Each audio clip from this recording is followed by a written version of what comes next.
Hello guys. मैं एक बार फिर से आपका स्वागत करता हूं पाइथन लर्निंग सीरीज़ के वीडियो नंबर 4 में।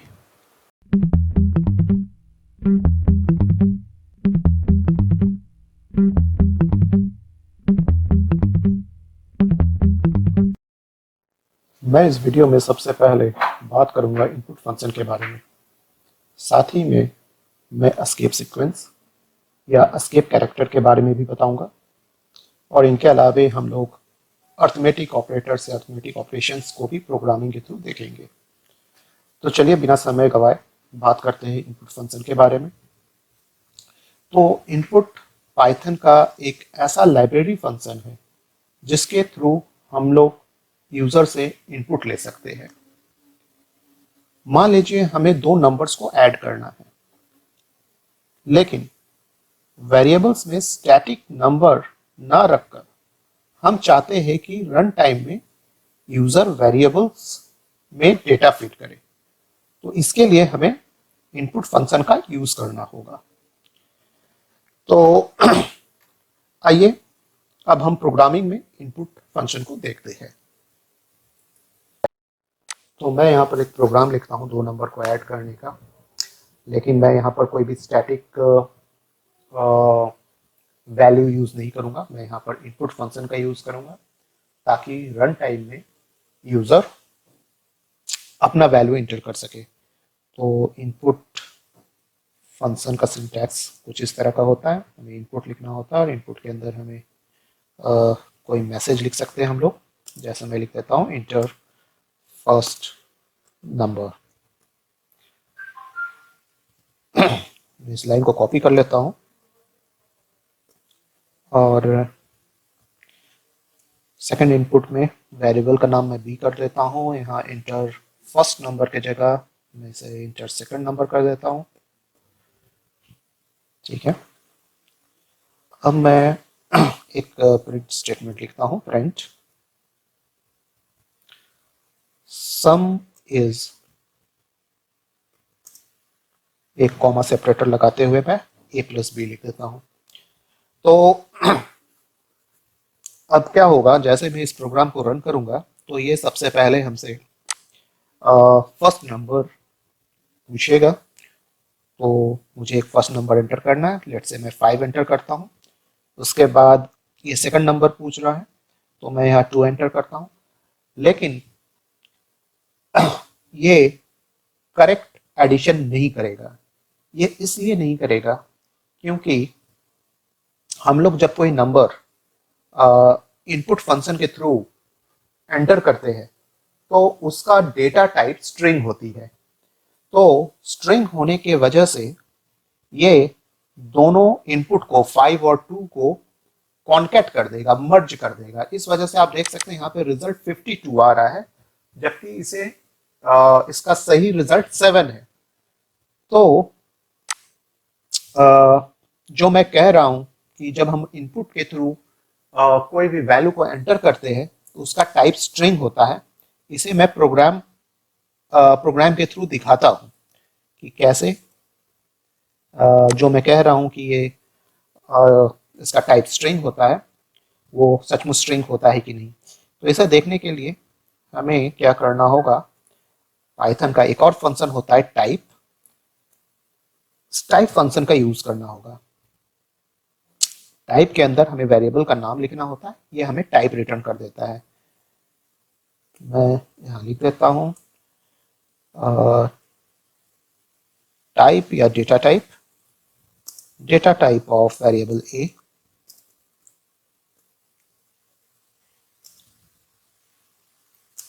इज। इसी तरह हम लोग वेरिएबल बी का भी डेटा टाइप प्रिंट कर सकते हैं।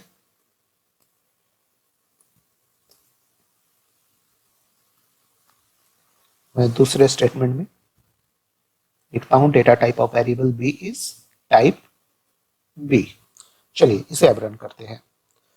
मैंने फिर से 5 डालता हूं फर्स्ट नंबर, सेकंड नंबर में 2, और ये देखिए यहाँ पे आप देख सकते हैं लास्ट के ये दोनों लाइन जहां पे ये साफ साफ लिखा हुआ है data type of variable A is class str और data type of variable B is class str.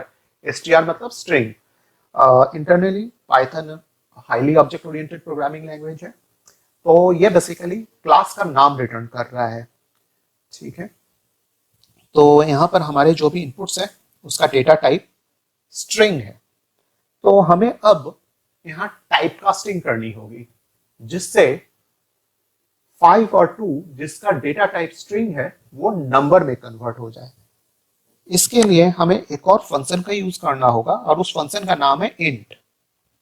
Int हमें इनपुट के आगे लगाना होगा. ये मैंने ए और बी दोनों के केस में इंट लगा दिया. अब जो भी नंबर हम लोग एंटर करेंगे उसका टाइप ऑटोमेटिक इंटीजर में कन्वर्ट हो जाएगा और ये रिजल्ट सही रिटर्न करेगा. तो चलिए रन करते हैं. मैं इस बार 5 दिया फर्स्ट नंबर में, सेकेंड नंबर में 2 दिया और अब आप देख सकते हैं सम इज 7. तो मैं आशा करता हूँ इनपुट फंक्शन का कॉन्सेप्ट आप सभी को क्लियर हो गया है. अब हम आगे बात करते हैं और समझते हैं एस्केप कैरेक्टर क्या है. तो एस्केप कैरेक्टर आउटपुट में कुछ स्पेशल इफेक्ट जनरेट कर सकता है. जैसे मैं चाहता हूँ कि एंटर फर्स्ट नंबर और एंटर सेकंड नंबर ये दोनों स्टेटमेंट के बीच में एक और लाइन प्रिंट हो, तो मैं यहाँ पर एक स्लैश इन डाल सकता हूँ. स्लैश इन का मतलब होता है न्यू लाइन. तो आप देख सकते हैं अगर मैं इस प्रोग्राम को रन करूँ तो फर्स्ट नंबर और सेकेंड नंबर के बीच में एक और लाइन जनरेट हो गया. इसी तरह मैं चाहता हूँ कि हमारा जो रिजल्ट है सम इज 11, ये थोड़ा स्पेस लेफ्ट साइड से छोड़े, एक टैब छोड़े. तो इसके लिए मैं यहाँ पर /t प्रिंट कर सकता हूँ. अगर फिर से हम लोग प्रोग्राम को रन करें तो आप देखिए सम इज 11 कुछ स्पेस पहले छोड़ रहा है फिर प्रिंट कर रहा है. इसी तरह और भी कुछ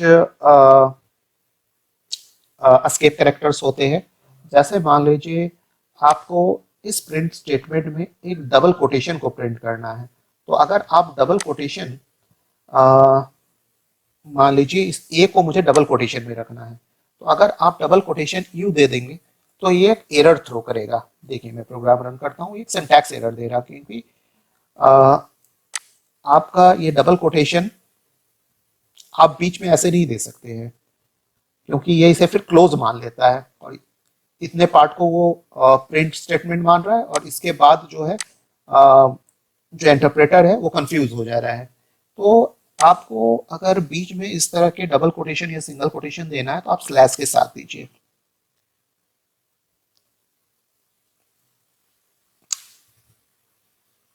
अब देखिए हमारा ये आउटपुट में डेटा टाइप ऑफ वेरिएबल ए जो है डबल कोटेशन में आ गया. ठीक है, इसी तरह आप सिंगल कोटेशन को भी यूज कर सकते हैं.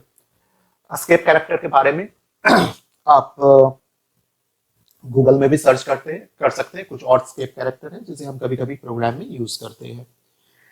ओके, अब हम आगे बढ़ते हैं और बात करते हैं अरिथमेटिक ऑपरेटर्स के बारे में. तो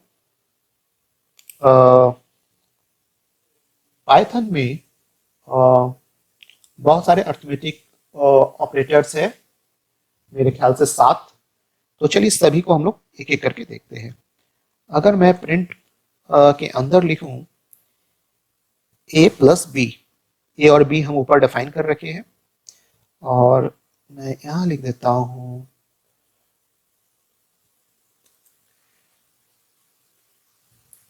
ऐड, एक कॉमा हमें लगाना होगा यहाँ पर. ठीक है, तो ये ए और बी को ऐड कर देगा. इसी तरह अगर मैं यहाँ लिखूं सब्ट्रैक्ट ए माइनस बी, तो ये सब्ट्रैक्ट कर देगा. ठीक है,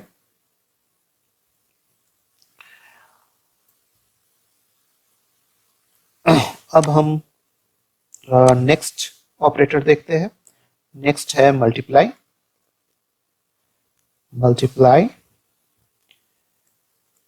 मल्टीप्लाई के लिए हमें ए और बी के बीच में स्टार यूज करना पड़ेगा. नेक्स्ट हम लोग डिवीजन देखते हैं।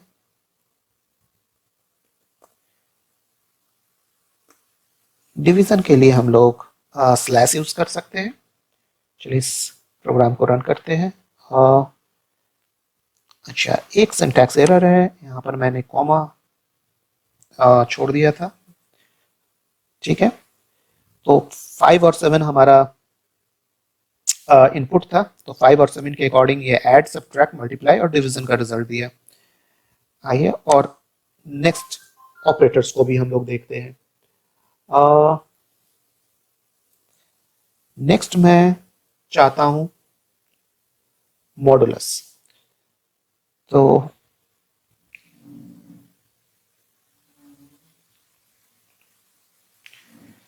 मॉडुलस के लिए हमें ए और बी के बीच में परसेंटेज साइन का यूज करना होगा। इसके बाद मैं देखना चाहता हूं एक्सपोनेंट।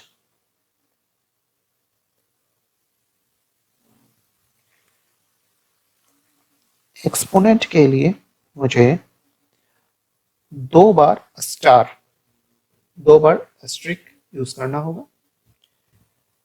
और एक और ऑपरेटर होता है जिसे हम लोग फ्लोर डिवीजन कहते हैं।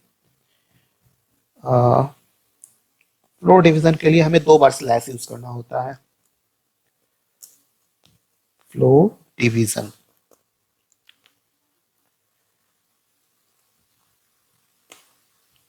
ए 2 बार स्लैश बी। ठीक है, चलिए रन करते हैं। कुछ एरर है मॉडुलस में। ओके, मैंने फिर से कॉमा यहाँ पे छोड़ दिया है, माय बैड। हाँ जी, तो ये है रिजल्ट। अगर फ्लोर डिवीजन में कुछ कंफ्यूजन हो रहा तो मैं थोड़ा सा बता दूं फ्लोर डिवीजन के बारे में। ये क्या होता है? फ्लोर डिवीजन बेसिकली एक नंबर ही रिटर्न करता है, और ये नंबर छोटा या इक्वल होता है नॉर्मल डिवीजन रिजल्ट से। आप लोगों से चाहता हूं कि आप लोग स्क्रीन में दिए हुए इन प्रॉब्लम्स को खुद से बनाएं, और ये बहुत ज़रूरी है। जब तक आप प्रोग्रामिंग खुद से नहीं करेंगे तब तक आपकी स्किल्स, प्रोग्रामिंग स्किल्स अच्छे नहीं होंगे। तो प्रोग्रामर, प्रोफेशनल प्रोग्रामर बनने के लिए आपको रेगुलर प्रैक्टिस करना बहुत ज़रूरी है। तो दोस्तों, इस वीडियो में बस इतना ही रहने देते हैं। अब मैं आपके साथ मिलूँगा अगले वीडियो में स्ट्रिंग के कॉन्सेप्ट के साथ। तो अगर आपको ये वीडियो पसंद आई है तो do like, share and subscribe, and don't forget to press the bell icon. Thank you for watching.